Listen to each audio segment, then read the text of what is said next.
우리 찬송가 295장 큰 죄에 빠진 나를 우리 같이 찬양하도록 하겠습니다. 찬송가 295장 찬송입니다.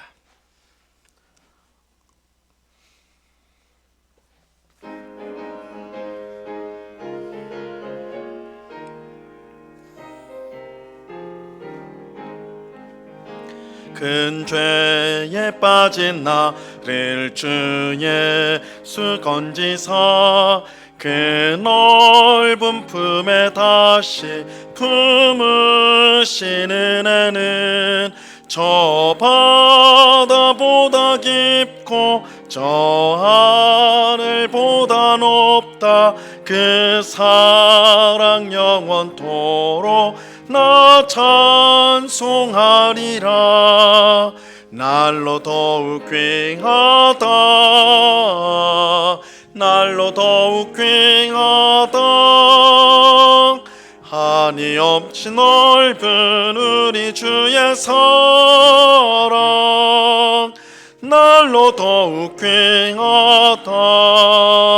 옛날에 유대 땅에 주 예수 다닐 때 그 은혜 받으려고 큰 물이 모였네. 눈먼 자 병든 자를 다 고쳐주셨으니 나 같은 죄인까지 그 은혜 받도다. 날로 더욱 귀하다, 날로 더욱 귀하다. 한이 없이 넓은 우리 주의 사랑, 날로 더욱 귀하다.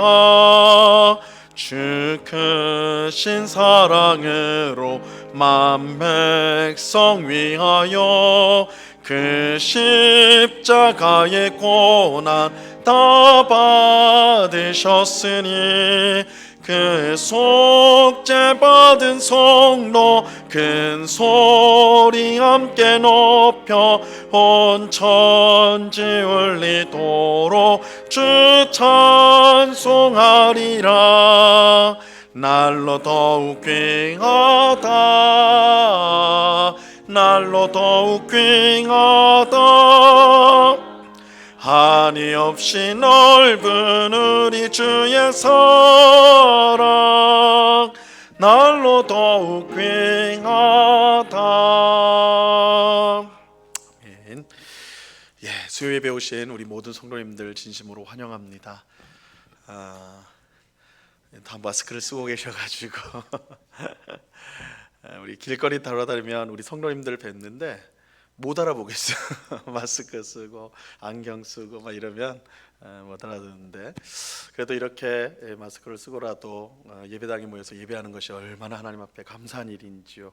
오늘도 예배할 때에 하나님께서 귀한 말씀을 우리에게 주시고 또한 성령의 충만함을 주셔서 힘든 이 세상 가운데 하나님의 도우심으로 힘주심으로 말미암아 늘 기쁨과 감사함 가운데 살아가는 오늘 우리 모두가 될 수 있기를 우리 주님의 이름으로 간절히 축원합니다.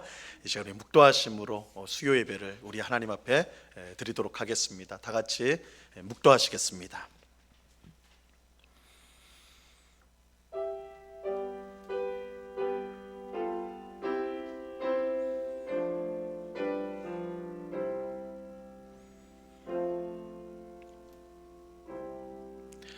참 좋으신 아버지 하나님, 수요일 이 저녁에 주님을 사랑하는 주의 백성들이 이렇게 한자리에 모였습니다. 코로나19 사태로 인하여 오랫동안 우리가 함께 모이지 못하다가 하나님의 은혜 가운데 이제 이렇게 다시 모이게 되었습니다. 아직 코로나19 사태가 끝난 것이 아니라서 매우 조심스럽지만 우리 하나님께서 우리 모두와 우리의 가정을 지켜주실 줄로 믿고 또한 이렇게 한자리에 모여서 예배하오니 하나님 우리의 예배를 기쁘게 받아 주시옵소서. 이 시간에 하나님을 더욱더 찾고 구하는 저희가 되기를 원합니다. 느슨해졌던 나태해졌던 우리의 모습들을 새롭게 정비하며 하나님을 더욱더 의지하고 믿음으로 살아가는 주의 백성들이 다 될 수 있도록 우리의 심령을 새롭게 하여 주시옵소서. 오늘 예배를 통하여 우리를 만나 주시고 귀한 은혜를 베풀어 주실 주님께 감사와 찬양을 올려드려오며 예수 그리스도 이름으로 기도드리옵나이다. 아멘. 우리 찬송가 88장을 같이 찬양하도록 하겠습니다.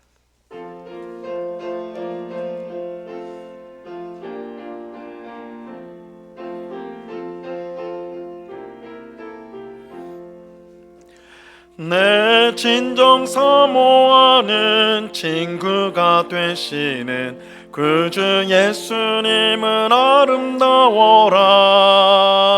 산 밑에 백합화요 빛나는 새벽별 주님 영원할 길 아주 없도다.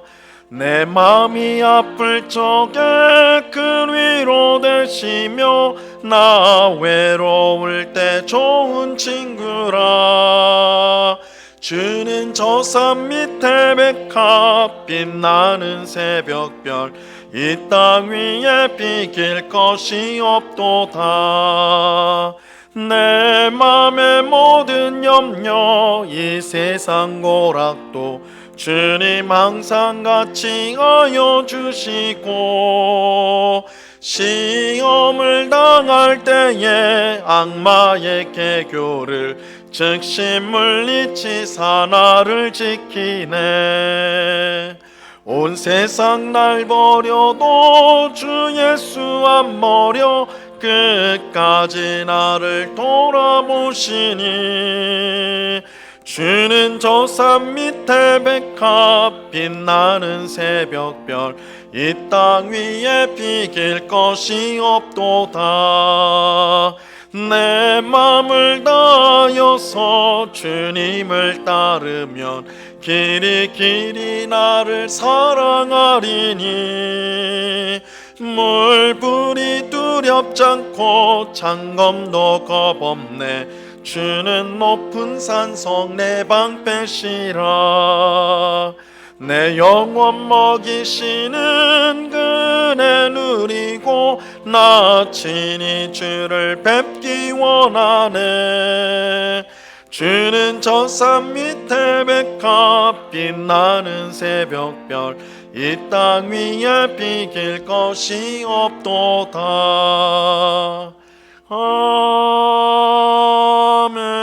아멘.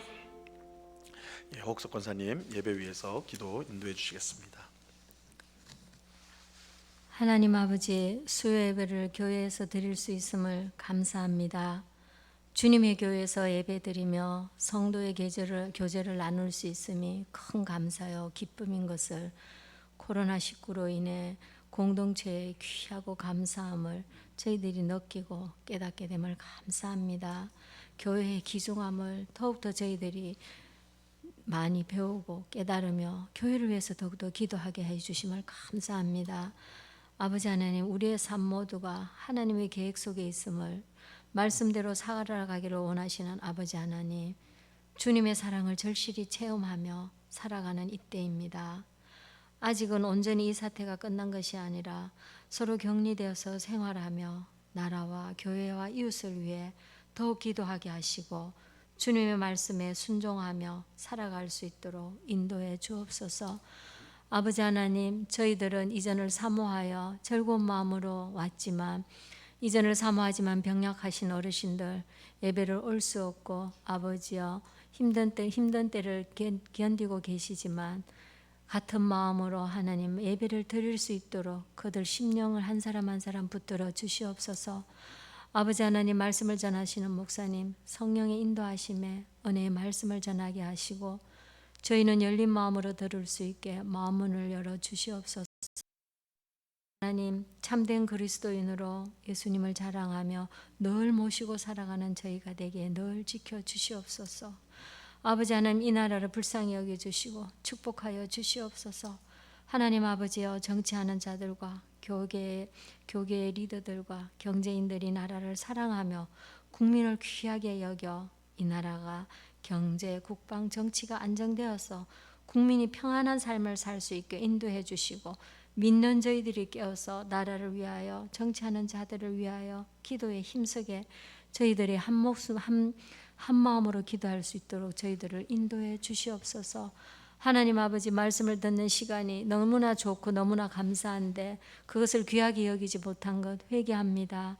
아버지 하나님께서 주시는 말씀을 저희들은 어떨 때는 대충으로 듣고 적당히 빠지면서 하나님의 말씀을 들었음을 회개합니다. 아버지여, 저희들의 부족함과 어리석음을 용서하여 주시옵소서. 하나님 아버지, 코로나19가 진정되고 교회의 모든 프로그램들을 잘 진행하게 되기를 간구합니다. 하나님께서 이 모든 일을 아버지 계획하시고 이루어 주시고 아버지 또한 모든 것이 끝날 수 있도록 하나님이 할 수 있습니다. 저희들의 간구와 기도를 들어 응답하여 주시어서 백신도 빨리 개발되어서 아버지 이제 코로나19로 인하여 더욱더 많은 사망자가 나지 않게 해주시고 혼란한 일상사 속에서 저희들을 건져 주시옵소서. 아버지 하나님, 학생들은 아직 학교에 가지 못하고 일상생활에 저도 돌아가지 못하고 있습니다. 여러 가지로 힘든 가운데 있지만 살아계신 이 시간을 통하여 살아계신 주님을 더욱더 저희들이 굳건히 믿으며 감사하며 아버지의 뜻하신 바를 바로 깨닫고 저희들이 성령님께서 이끌어 주시는 주의 자녀된 복된 길로 나아갈 수 있도록 아버지여 인도하여 주시옵소서. 아버지 하나님, 지금 첫 시간입니다. 마치는 시간까지 주님께서 함께하여 주시고 말씀을 전하시는 목사님의 강건하게 붙들어 주시어서 성령의 두루마기로 입혀 주시어서 은혜의 말씀을 전하시고 듣는 저희들 세상 속에 나갔으나 가정생활에서나 일상생활에서 아버지 늘 지표가 되어서 새기며 아버지와 생활할 수 있도록 믿음의 자녀로 붙들어 주시옵소서. 이 모든 말씀을 우리 주 예수 그리스도의 이름으로 기도드렸습니다. 아멘.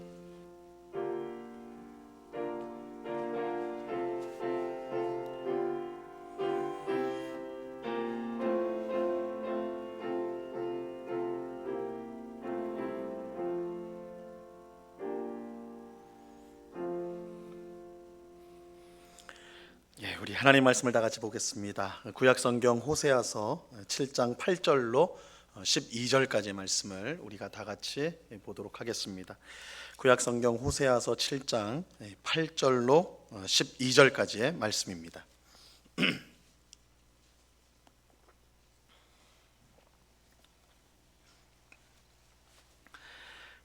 호세아서 7장 8절로 12절까지의 말씀. 하나님의 말씀을 교독합니다. 제가 먼저 8절을 읽겠습니다. 에브라임이 여러 민족 가운데에 혼합되니 그는 곧 뒤집지 않은 전병이로다.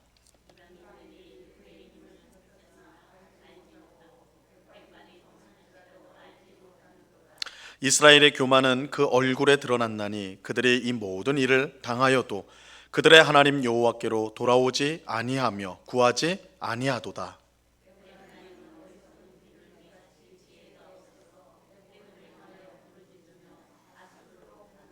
같이 읽습니다. 그들이 갈 때에 내가 나의 그물을 그 위에 쳐서 공중의 새처럼 떨어뜨리고 전에 그 회중에 들려준 대로 그들을 징계하리라. 아멘. 그 마트에서 파는 냉동만두, 우리 성도님들도 집에서 드시는지 모르겠어요.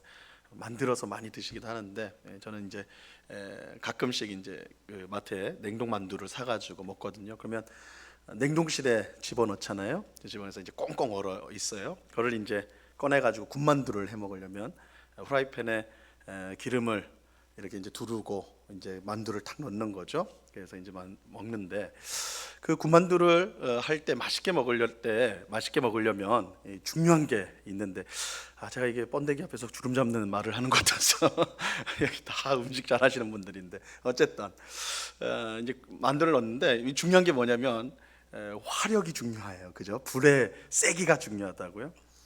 급하게 아주 뜨거운 불에 딱 이렇게 해버리면 만두가 겉만, 그죠? 겉은 굉장히 빨리 타거든요. 익어버려요. 그래서 좀만 너무 센 상태에서 놔두면 그 껍데기는 다 탈 것처럼 익어버리고, 그래서 이거 타겠다 해가지고 건져서 딱 먹으면 어떻게 돼요? 그 속은 단단해 아직, 그죠?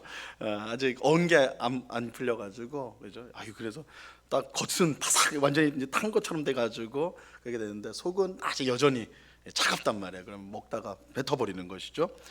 그래서 이 군만두를 잘 하려면 무엇보다 중요한 게 이 불색입니다. 그래서 이게 처음부터 세게 하면 안 되고 이제 좀 약하게 인내심을 가지고 올려놓은 다음에 이제 계속 뒤집어가면서 속까지 잘 익을 수 있도록 그렇게 이제 해야 되는 것이죠. 제가 이 사실을, 이 간단한 사실을 잘 몰라가지고 초반에 만두를 제 입에 넣는 게 아니라 쓰레기통에 더 많이 넣었어요. 쓰레기통에 더 많이 넣는 그런 일을 했어요. 제가 이제 설교를 시작하면서 이 겉만 익고 속이 안 익은 이 만두 이야기를 꺼낸 이유가 있습니다. 오늘 본문에 보면 하나님께서 이스라엘 백성들을 비유를 하시는데 뭘로 비유를 하냐면 겉만 타버려 가지고 못 먹는 빵에 비유를 하세요. 오늘 본문 8절 보세요. 8절. 에브라임이 여러 민족 가운데 혼합되니 그는 곧 뒤집지 않은 전병이로다. 여기에 나오는 전병은 이스라엘 백성이 즐겨 먹었던 빵을 말하는데, 그런데 이 빵인데 맛있는 빵이 아니에요. 왜 그러냐면 뒤집지 않았기 때문에 그래요. 빵을 이제 밀가루로 반죽을 해가지고 이제 화덕에 올려놨는데 이거를 뒤집어야지 골고루 되는 건데 한쪽만 탁 놔둬놓고는 주구장창 구워버린 거예요. 그러면 빵이 어떻게 되겠습니까? 한쪽은 시커멓게 타버릴 거고 나머지 한쪽은, 반대쪽은 이 반죽 그대로 남아 있단 말이에요. 그죠? 그러니까 이거 먹을 수 있어요, 없어요? 이거 절대 먹을 수 없는 거예요. 겉만 익혀지고 속이 얼어 있는 만두나 한쪽은 타고 한쪽은 전혀 굽지 않은 빵이나 못 먹는 것은 똑같은 거죠. 이 둘 다 사람의 입으로 들어가지 못하고 쓰레기통으로 들어가야 하는 거예요. 아주 쓸데없는 것이, 쓸모없는 것이 돼버립니다. 하나님은 이 호세아를 통해서, 호세아 선지자를 통해서 지금 이스라엘이 바로 그런 상태에 있다라고 말씀하고 있어요. 그러니까 사실 이건 무서운 말이죠. 책망의 말씀이죠. 자, 그렇다면 이스라엘이 이렇게 된 이유가 무엇인가? 왜 그들은 한쪽만 타버린 아무 쓸모없는, 그러니까 뒤집지 않는 전병이란, 뒤집지 않은 빵이라는 것은 아무 쓸모가 없다라는 거예요. 그냥 쓰레기통에 버려야 될, 쓸모가 없다. 너희 이스라엘이 아무 쓸모없는 존재가 되었다. 그렇다면 왜 그렇게 되었는가? 왜 쓸모없는 빵처럼 되었는가? 그 이유가 8절 상반절에 나와요. 상반절을 보시면 에브라임이 여러 민족 가운데 혼합이 되었다. 오늘 좀 이제 중요한 단어가 이 혼합이라는 단어입니다. 에브라임은 북이스라엘을 가리키는 거예요. 그래서 북이스라엘을 대표하는 지파가 에브라임 지파여서 에브라임 하면 그냥 북이스라엘을 우리가 이제 떠올리면 됩니다. 이스라엘이 여러 민족 가운데 혼합이 되었다 이렇게 말씀하고 있어요. 기왕 음식이 나온 김에 이 음식으로 비유하자면 이스라엘이 뭐가 되었다 말하냐면 이 짬뽕이 되었다는 거예요. 여러분 짬뽕이 뭔지 아시죠? 다 섞어 넣는 거 짬뽕이라고 그러잖아요, 그렇죠? 그러니까 이스라엘 민족이 여러 주변의 여러 민족과 섞여 혼합이 되는 바람에 이 짬뽕 나라가 됐다는 거예요. 짬뽕이 나라.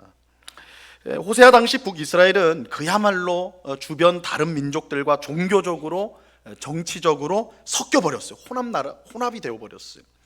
북이스라엘은 주변 나라들이 섬기는 우상들을요, 종교적으로 보면 우상들을 나라 안으로 끌어들였어요. 수입을 한 거예요. 건강과 재물을 약속하는 이방신들을 수입하여서 섬겼어요. 하지만 그렇다고 그들이 하나님을 버렸느냐? 그러면 하나님을 아예 등져버리고, 야, 나는 이제 하나님 믿어봤더니 이거 별 소용 없더라. 그래서 야, 저 나라에서 섬기는 신, 저 나라에서 섬기는 신, 저 끌고 와서 우리가 섬겨야 되겠다. 하나님 쓸모없다. 그래서 하나님 버리고 그렇게 했느냐? 그런 건 아니에요. 하나님도 섬기고, 하나님도 여전히 섬기고, 우리는 이스라엘 백성, 이스라엘의 하나님도 섬기고, 대신 이스라엘만 하나님만 섬기는 게 아니라 저 나라 신도 섬기고 이 나라 신도 섬기고, 이렇게 된 거예요. 이것을 종교적 혼합주의라, 종교적 혼합주의라고 불러요. 하나님은 이런 북이스라엘 향해 그들이 나에 대한 종교를 버리고 사생활을 낳았다 이렇게 책망하십니다. 호세아서 5장 7절 말씀에 보면요, 이렇게 하나님 책망의 말씀을 하세요. 그들이 여호와께 정조를 지키지 아니하고 사생활을 낳았으니 그러므로 새 달이 그들과 그 기업을 함께 삼키리로다. 하나님은 종교적 혼합주의를 결단코 용납하지 않으십니다. 왜냐하면 하나님은 이스라엘을 자신이 사랑하는 아내로 삼으셨기 때문에 그래요. 그래서 이 호세아서는 특별히 하나님과 하나님 백성 이스라엘의 관계가 혼인 관계, 남편과 아내의 관계라는 것을 잘 보여주는, 가장 잘 보여주는 게 우리가 지금 살펴보고 있는 호세아서거든요. 하나님은 자기 백성을 마치 사랑하는 아내로 여깁니다. 그렇기 때문에 만약에 여러분 생각해 보세요. 어떤 아내가 있는데 아내가 그 남편만 사랑하는 게 아니라 이 남자도 사랑하고 저 남자도 쫓아다니고, 만약에 그런 아내가 있다고 생각해 보세요. 여기는 그런 아내가 없겠죠. 하여튼 그런 아내가 있다면 그 남편이 어떻게 그런 아내를 사랑할 수 있겠습니까? 그죠? 나는 남편인 당신도 사랑하고 옆에 있는 남자도 사랑하고 앞에 있는 남자도 사랑해요 라고 말하는 그런 아내가 있다면 그거 정상이 아닐 거라고요. 요즘에 어떤 드라마를 보니까 아내 몰래 젊은 여자와 이 바람을 핀 남자가 딱 걸려버렸단 말이에요. 걸렸어요. 그래서 그 부인한테 걸렸어요. 그러니까 이거는 입이 100개라도 할 말이 없는 거예요. 잘못한 거예요. 바람 핀 거니까. 그죠? 근데 이 남자가 뭐라고 하는 줄 알아요? 드라마니까 그런지 모르겠는데 나는 둘 다 사랑해 그래요. 아내도 사랑하고 젊은 그 여자도 사랑해.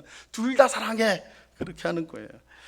여러분 그 드라마 그 장면을 보면서 그럴 수 있지, 그렇게 고개 끄덕이는 사람이 있을까요, 없을까요?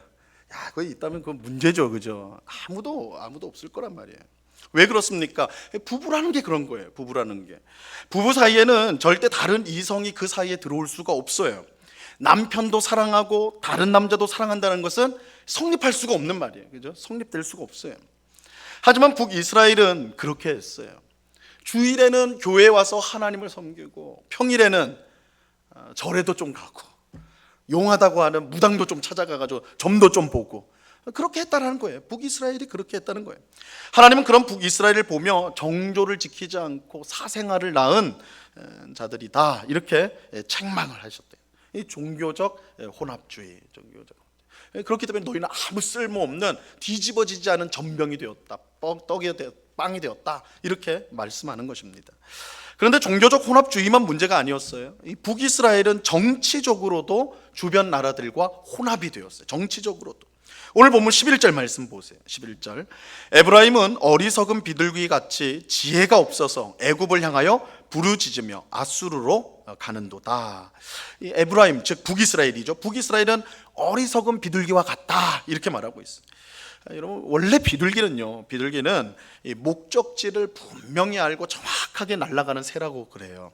우리가 이제 길거리에서 요즘에는 이 비둘기인지 닭인지 모르게 막 살이 쪄가지고 막 기어다니는 거 보면 좀 혐오스럽게 좀 느껴지지만 사실 비둘기는 굉장히 좀 똑똑한, 자기가 가야 될 목적지를 분명히 알고 정확히 날아가는 게 비둘기라고 합니다. 그래서 옛날에는 어떤 소식을 전할 때, 요즘이야 뭐 핸드폰이 있고 뭐 인터넷이 있으니까 그런데 예전엔 그런 게 없을 때는 비둘기에다가 메시지를 넣어가지고 그죠, 종이에 써가지고 보내기도 하는, 그러니까 정확히 자기 목적지를 향해 가는 동물이 이 비둘기였어요. 그래서 성경에 보면 그 노아의 홍수 때, 노아가 이제 홍수가 다 잦아들었는지 물이 다 사라졌는지 그걸 알기 위해서 뭘 보내요?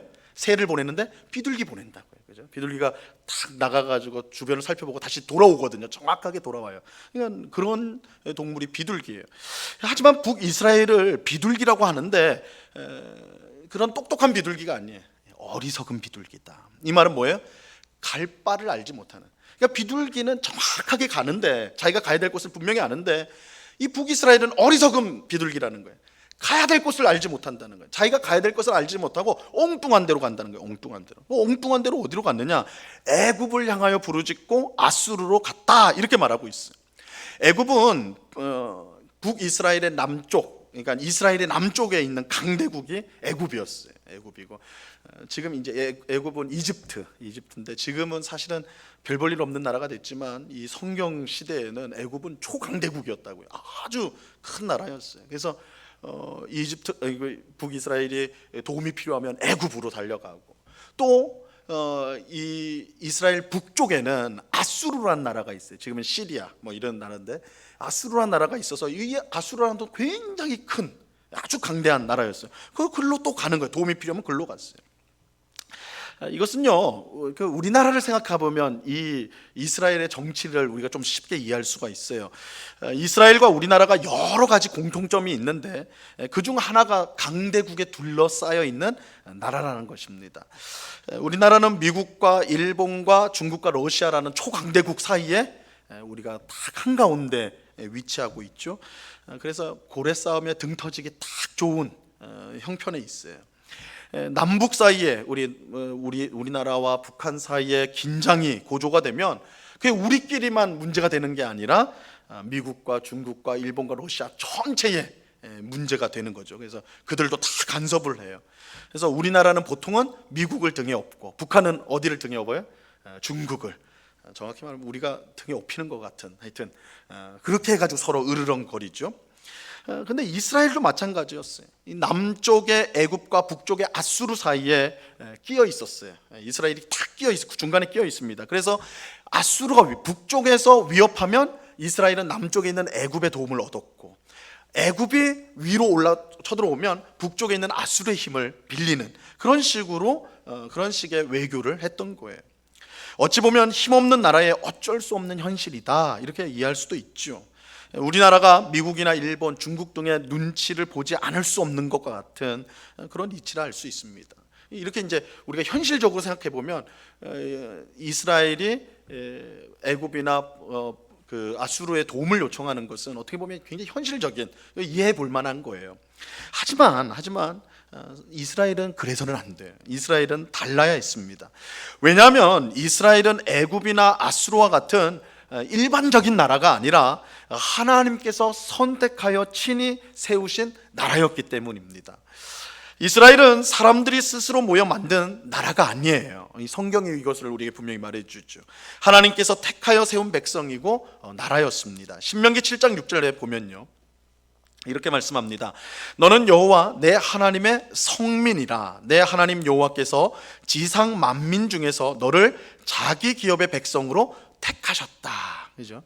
하나님께서 온 세계의 민족 가운데 이스라엘이라는 그 한 민족을 뽑아서 자기 성민, 자기의 백성, 거룩한 백성으로 삼으셨다, 이렇게 말하고 있어요.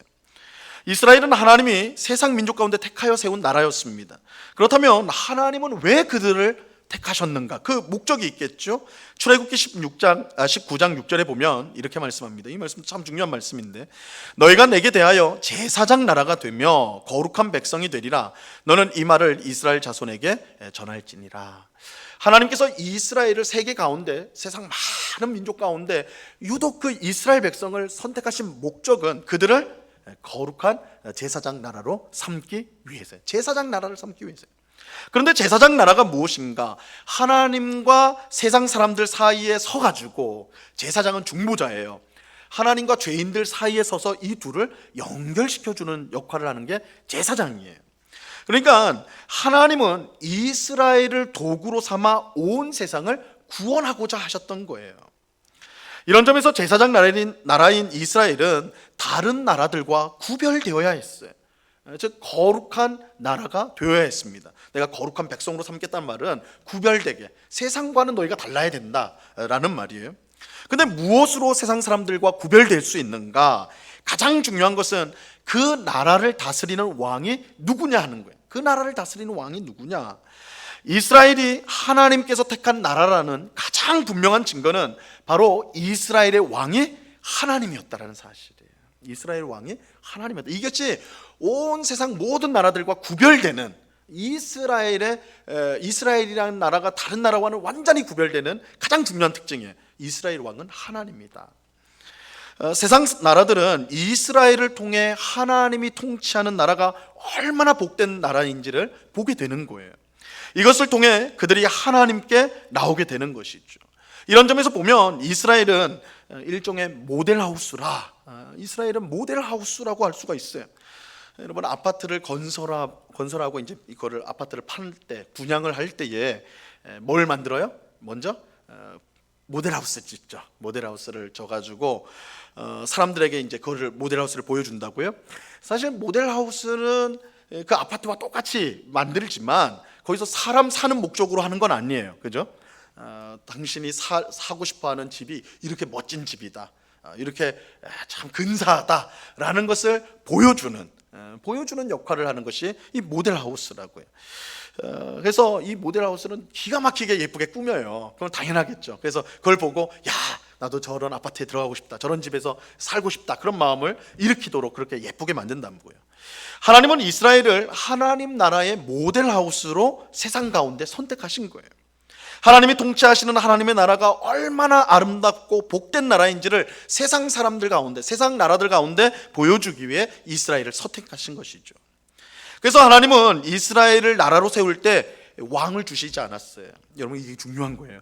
이스라엘은 민족은, 나라는 만들어졌는데 왕이 없었어요. 대통령도 없었어요. 왕이 없었어요.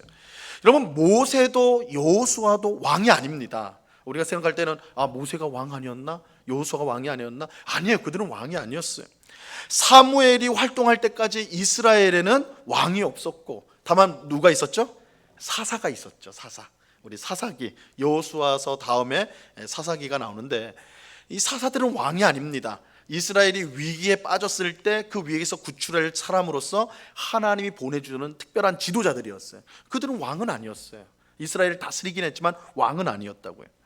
이처럼 이스라엘에 왕이 없었던 이유는요, 분명합니다. 하나님이 그들의 왕이 되시기 때문에, 하나님이 친히 그들의 왕이 되시기 때문입니다.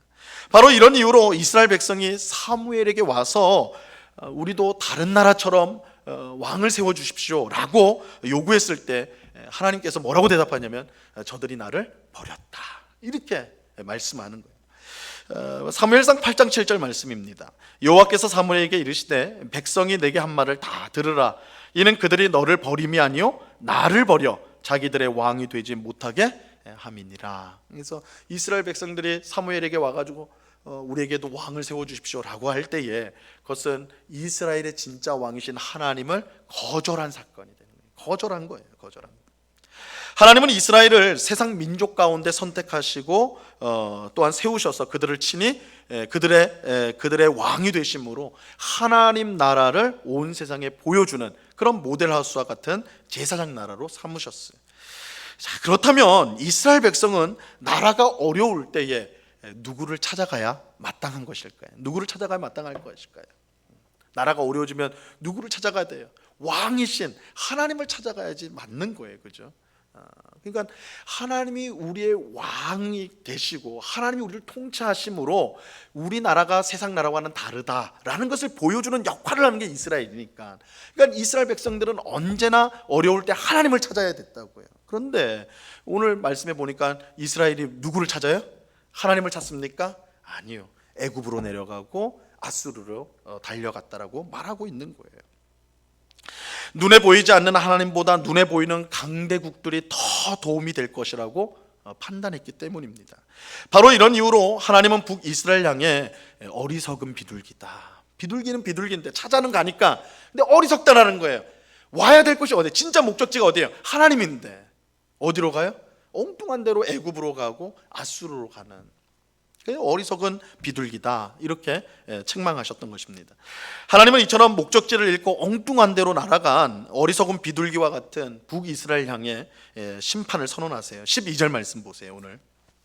오늘 보면 12절, 그들이 갈 때에 내가 나의 그물을 그 위에 쳐서 공중의 새처럼 떨어뜨리고 전에 그 회중에 들려준 대로 그들을 징계하리라. 왕이신 하나님을 버리고 엉뚱한 곳으로 간 이 북이스라엘에게 주어진 것은 징계의 회초리밖에 없었어요. 징계의 회초리였어요. 이처럼 호세아 선지자 당시 북이스라엘은 이 종교적 혼합주의와 정치적 혼합주의에 빠져 있었습니다. 그래서 그들은 뒤집지 않은 빵처럼 쓸모없는, 그야말로 쓸모없는 존재가 되었어요. 사실 북이스라엘이 종교적 혼합주의와 정치적 혼합주의에 빠진 것은 단지 그들의 어리석음 때문만은 아니었어요. 오히려 그들은 스스로 매우 지혜롭다고 생각하였습니다. 하나님은 한 분을 섬기는 것보다 내가 원하는 소원을 다 들어줄 수 있는 이런저런 신들을 함께 섬기는 것이 더 이익이다라고 그들은 생각했어요. 마찬가지로 눈에 보이지 않는 하나님의 도움을 막연하게 기다리는 것보다 당장 뭔가를 해줄 수 있는 애굽이나 아수르를 내 편으로 삼는 것이 훨씬 이익이 될 것이라고 그들은 여겼어요. 북이스라엘이 종교적, 정치적 혼합주의를 선택한 것은요, 그것이 현실적이고 지혜롭고 이익이 되는 것처럼 보였기 때문이에요. 여러분, 하나님은 그들이 어리석다 이렇게 말하지만 사실은 북이스라엘 그 자신들은 이게 현실적인 것이고 이것이 지혜로운 것이고 이것이 우리에게 더 이익이 되는 것이다, 그렇게 해서 선택을 한 거예요. 이것은 마치 에덴 동산에서 하와가 뱀의 유혹을 받고 난 후에 선악과를 볼 때 그것이 먹음직하고 보암직하고 또한 지혜롭게 할 만큼 탐스러웠던 것 같았어요. 하와는 지극히 현실적이고 지혜롭고 이익이 되는 선택을 내리게 돼요. 하지만 문제는 무엇입니까? 그 선택이 하나님의 말씀과 어긋난다는 거예요. 그 선택이 하나님의 말씀과 어긋난다는 거예요.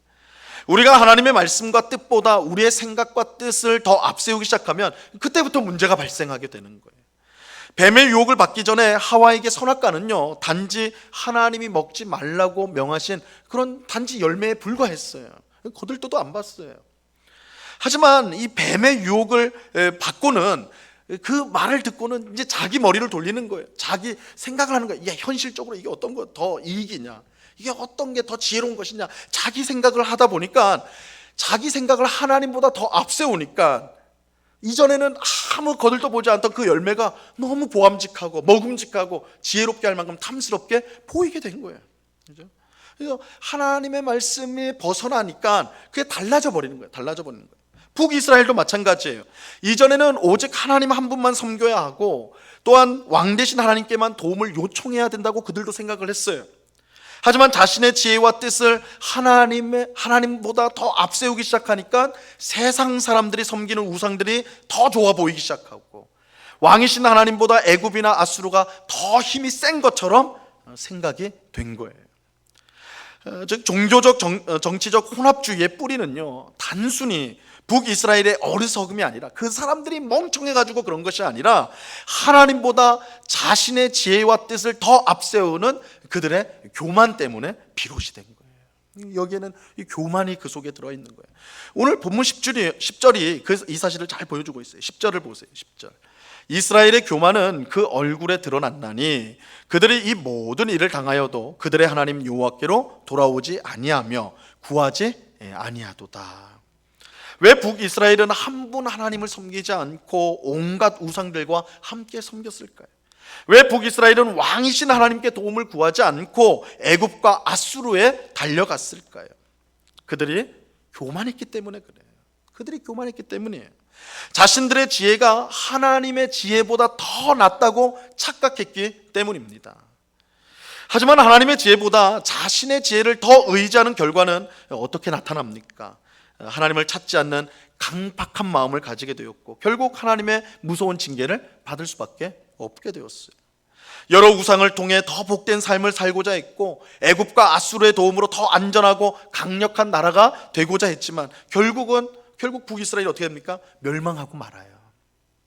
완전히 자기 지혜로 이게 현실적인 거야, 이게 더 이익이 되는 거야. 하나님의 뜻은 그거는 현실적이지 않아. 우리가 그런 말 많이 해요. 하나님 말씀이 딱 생각나면 그래도 이건 내 현실하고는 달라. 그렇게 세상 어떻게 살아? 근데 북이스라엘이 그렇게 했어요. 하나님 말씀이 이거 현실적인 게 아니야. 이런 우상 저런 우상도 같이 섬기고 아수르하고 애굽한테 실제적인 도움을 얻어야지 우리가 안전한 거지. 언제 하나님이 우리를 도와줄 거라고 기다리고 있어야 되나? 이게 현실적인 거야. 그렇게 했는데 결국은 어떻게 됐냐고요. 망하게 되었어요. 이것은 하나님이 금하신 선악과를 기어코 먹은 아담과 하와가 뱀의 말처럼 하나님이 되기는커녕 자기들은 이거 먹으면 하나님 된다. 뱀의 말이 더 하나님 말씀보다 더 그럴듯하거든요. 여러분, 하나님 말씀보다 세상 사람들 말이 더 그럴듯해요. TV에서 하는 말이 더 그럴듯해. 그래서 하나님 말씀 제끼고 그 말을 들어요. 그죠? 그럼 어떻게 돼요? 실제로 그렇게 되느냐? 아니에요. 하나님이 되기는커녕 아담과 하와는 어떻게 됐어요? 죽음의 저주를 받고 에덴 동산에서 추방당한다고요. 그러니까 북이스라엘이 멸망당한 거나 아담과 하와가 죽음의 저주 가운데 에덴 동산에 추방된 거나 하나님의 말씀을 무시할 때에 이런 결과가 나온다는 거예요. 교만한 마음으로 무시할 때에. 우리는 우리의 지혜가 하나님의 지혜보다 더 낫다는 어리석고 교만한 마음을 버려야 합니다.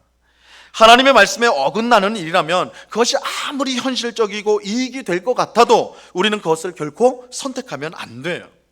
수많은 우상을 섬기고 애국과 아수르를 의지했던 북이스라엘이 결국 망했다는 사실을 알아야 돼요. 이게 성경이 우리에게 계속해서 하시는 말씀이에요. 오늘 본문만이 아니죠. 성경의 그 많은 역사가 우리에게 보여주는 게 뭐예요? 하나님 말씀 듣지 않고 세상 말 듣고 너의 지혜 말 들으면 어떻게 된다고요? 결국 망한다고요. 이게 오늘 말씀에서도 되고 있는 거예요. 먹음직하고 보암직하고 탐스러운 선악과를 먹었을 때에 아담과 하와가 결국 죽음의 저주 가운데 에덴 동산에서 추방되었어요. 하나님의 지혜와 말씀에 어긋나는 일은 이처럼 결말이 불행할 수밖에 없어요. 하지만 우리의 마음이 교만하다면 그 뻔한 결말에도 불구하고 마치 불로 달려드는 불나방처럼, 그죠? 나방처럼 그렇게 행할 수밖에 없는 거라고요. 성경에 그렇게 누누이 돼 있고 사실 우리 주변에도 그런 거 많이 보거든요. 하나님 말씀 어기고 막 세상적으로 잘 나가는 거. 근데 꼬꾸라지거든요. 그걸 우리는 수많이 보면서도 사실 똑같이 해요. 똑같이. 왜 그래요? 교만하기 때문에 그래요. 여러분, 교만은 패망의 선봉이라고 그랬어요. 왜냐하면 교만은 우리의 눈을 가려서 우리가 하나님보다 더 낫다고 생각하게 만들기 때문에 그래요. 하지만 하나님보다 더 낫다고 생각하는 즉시 우리는 망하기 시작하는 거예요. 그러므로 무엇보다 하나님께 겸손한 마음을 구해야 됩니다. 우리가 구해야 될 게 있다면 겸손한 마음이에요. 하나님이 아니면 안 된다는 마음을 우리는 가져야 합니다.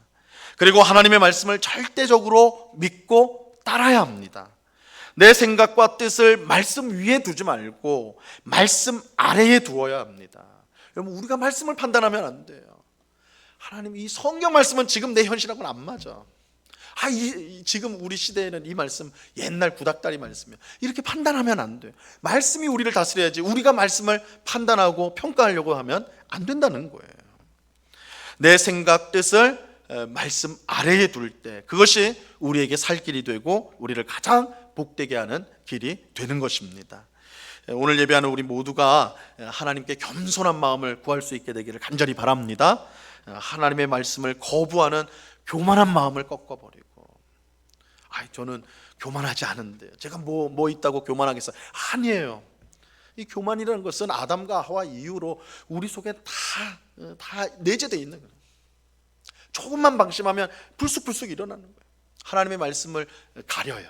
눈을 갖게 하고 귀를 닫게 해요. 세상 소리를 듣게 해요. 사람들의 말을 더 듣게 해요. 그래서 이게 현실적인 거예요. 우리 늘 하는 말, 이게 현실적인 거예요. 이게 더 이익이 되는 거예요. 우리가 우리 속에 있는 그 교만을 꺾어달라고 우리는 기도하며 또한 말씀에 온전히 순종할 수 있는 그런 마음을 주시도록 우리는 늘 기도해야 하는 것입니다.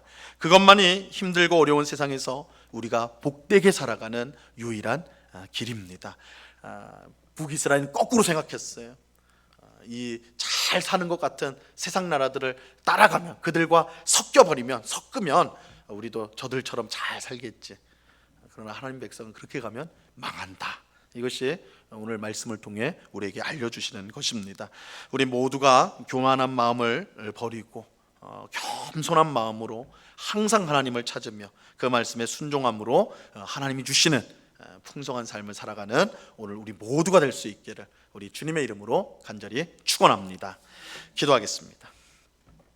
참 좋으신 아버지 하나님, 감사합니다. 오늘 호세아 선지자를 통하여 북이스라엘에게 주셨던 책망의 말씀을 오늘 우리에게 주신 말씀으로 주님 듣습니다. 주님, 그들은 마땅히 섬겨야 될 하나님을 배신하고 세상의 헛된 우상들을 이리저리 다 끌어들여서 정말 종교적으로 혼합이 되어서 그렇게 했습니다. 또한 왕이신 하나님을 무시하고 애굽으로 아수르로 달려가 그들의 도움을 구하였습니다. 하지만 그것의 결과는 멸망이었습니다. 망하는 것이었습니다. 하나님의 말씀을 멸시하고 자기의 지혜와 생각을 앞세울 때, 하나님의 것보다 앞세울 때에 이런 결과가 일어날 수밖에 없음을 오늘 말씀을 통해 확인하게 됩니다. 주님, 저희들도 삶을 살아가면서 이게 현실적인 거야, 이게 세상 사람들이 다 이렇게 하는 거야, 이 방식대로 해야 돼 라는 말을 얼마나 많이 하고 듣고 그렇게 살아갑니까? 주님, 우리를 불쌍히 여겨주셔서 우리의 삶의 기준은 하나님의 말씀이 되게 하옵시고, 우리가 교만하여 하나님의 말씀을 무시하는 일을 하지 않고 그 말씀을 겸손히 청종하고 쫓음으로 말미암아 그 말씀을 통해 우리를 부욕케 하시고 풍성케 하시는 하나님의 귀한 역사를 경험할 수 있도록 주님 도와 주시옵소서. 우리 마음속에 교만을 뽑아주시고 겸손한 마음으로 늘 주님 앞에 엎드리는 주의 백성들이 다 될 수 있도록, 그래서 하나님이 주시는 풍성한 삶을 살아가는 저희가 될 수 있도록 주님 주장하여 주시옵소서. 감사와 찬양을 주께 드리오며 예수 그리스도 이름으로 기도드리옵나이다. 아멘. 우리 찬송가 93장을 같이 찬양하도록 하겠습니다.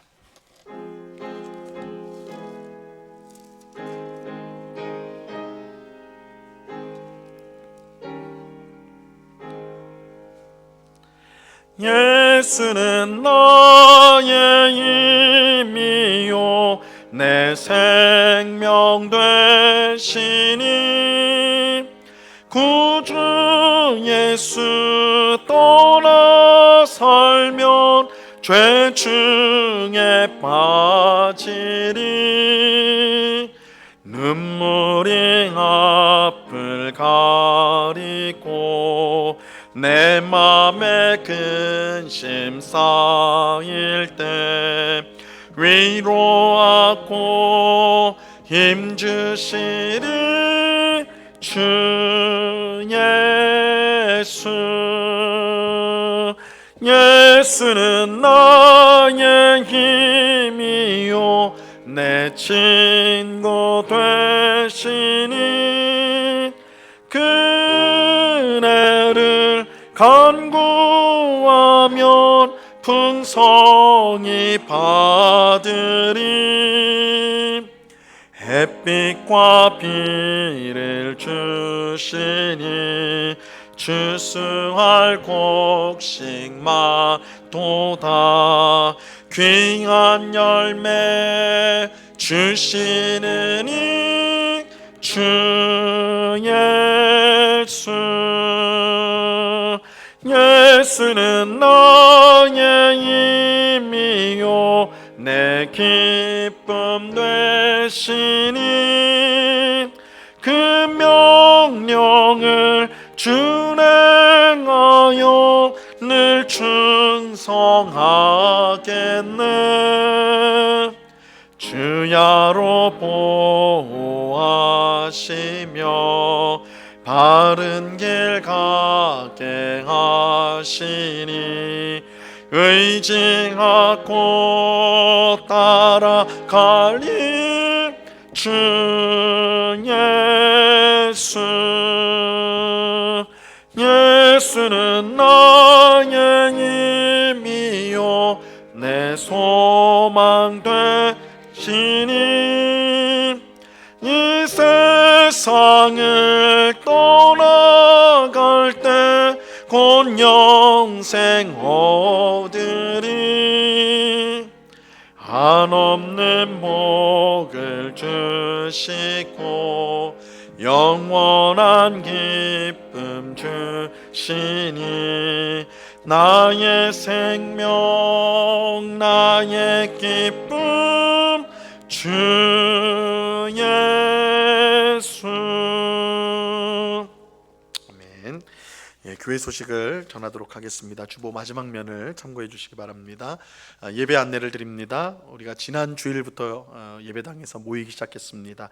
새벽 기도회, 수요 예배, 금요 기도회 이렇게 이제 정상적으로 그렇게 진행이 됩니다. 다만 주일 오후 창 예배는 당분간 가정 예배로 대신하게 된다는 거, 그래서 교회에서 식사가 없다라는 것을 좀 기억해 주시고요. 구역 예배와 실보 교실, 성경 공부 등은 추후에 다시 공지하도록 그렇게 하겠습니다.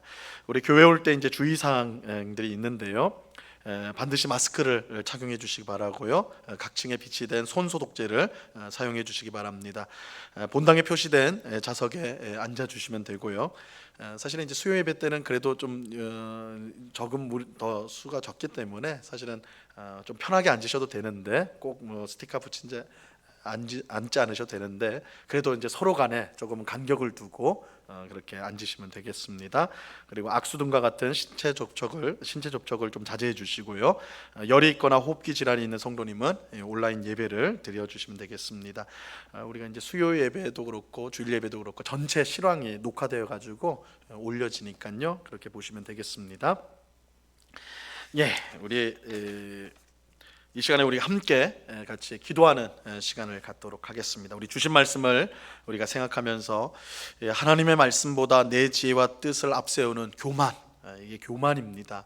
그래서 현실적으로 내 생각에는, 내 경험에는 그것이 아니라 하나님의 말씀을 우리가 붙잡고 하나님의 말씀에 순종하는 우리가 되게 해달라고, 그래서 늘 겸손한 마음으로 하나님을 의지하는 우리들이 되게 해달라고, 그것만이 우리가 하나님 백성이 복되게 사는 길인데 우리의 교만을 꺾어주시고 겸손한 마음으로 주의 말씀에 순종하는 삶을 살게 해달라고 그렇게 기도하시기 바랍니다. 우리 또 한 가지는 우리 예배가 잘 회복될 수 있도록, 그래서 우리 성도님들 모두가 한 마음으로 같이 예배당에 모여서 하나님을 예배하는 그런 예배 회복이 일어나고, 이 코로나19 사태가 조속히 안정화되어지고 종식되어져서 우리가 정말 마음껏 자유롭게 예배드리는 날이 속히 올 수 있게 해달라고, 은혜를 베풀어 달라고, 이러한 우리 기도의 제목으로 함께 기도하도록 하겠습니다. 같이 기도합니다.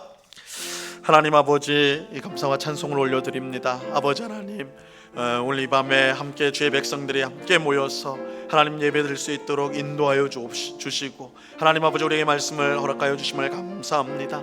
아버지 하나님, 오늘 주신 말씀을 우리 마음에 잘 새겨서 아버지 하나님, 하나님의 말씀보다 우리의 뜻과 우리의 경험과 생각을 앞세우는 교만함을 버릴 수 있도록 하나님 도와주시옵소서. 우리 마음 가운데 겸손을 주셔서 하나님이 아니면 할 수 없습니다라는 그 고백으로 늘 살아갈 수 있도록 하나님 도와주옵소서. 그러나 우리 심령 가운데 불쑥불쑥 북이스라엘과 아담과 하와처럼 하나님 교만한 마음이 일어납니다. 아버지 하나님, 내 뜻대로, 내 경험대로, 내 지혜대로 행하려고 하는 그런 마음들이 일어납니다. 주여 불쌍히 여겨 주옵시고 하나님의 말씀 아래에 굴복하며 순종하는 저희들 될 수 있도록 도와주시옵소서. 하나님의 뜻을 늘 살피며 구하며 기도하는 저희들 다 될 수 있도록 도와주시옵소서. 그래서 하나님께서 예비하신 풍성한 삶을 살아가는 저희들이 다 될 수 있도록 아버지 하나님 긍휼을 베풀어 주시고 은혜를 베풀어 주시옵소서.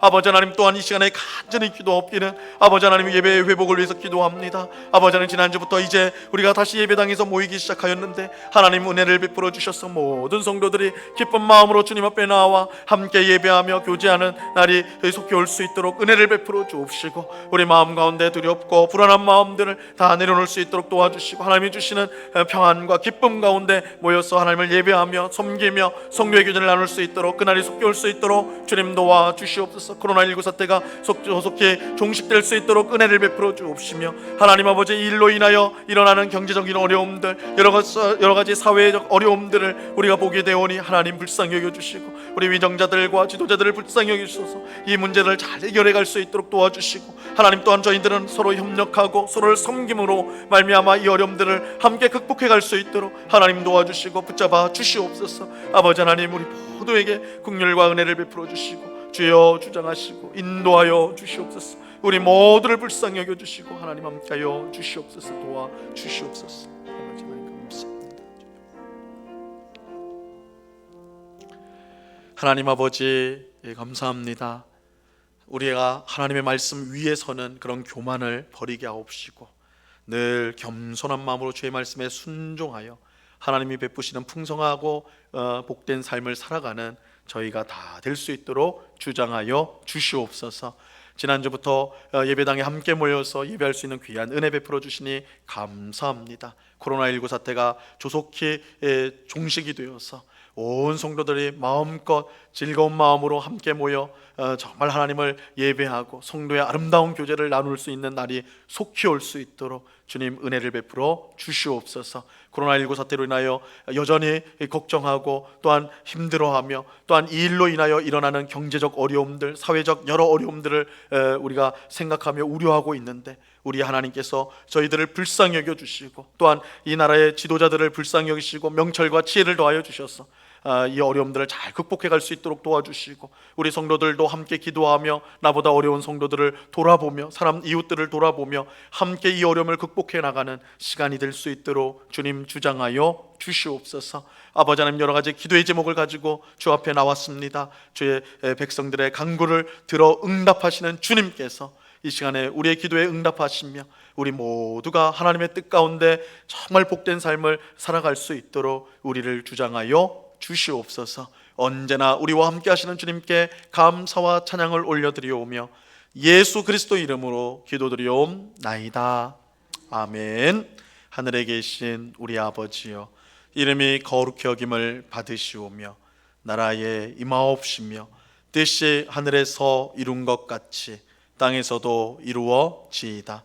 오늘날 우리에게 일용할 양식을 주옵시고 우리가 우리에게 죄 지은 자를 사하여 준 것 같이 우리 죄를 사하여 주옵시고 우리를 시험에 들게 하지 마옵시고 다만 악에서 구하옵소서. 대개 나라와 권세와 영광이 아버지께 영원히 있사옵나이다. 아멘.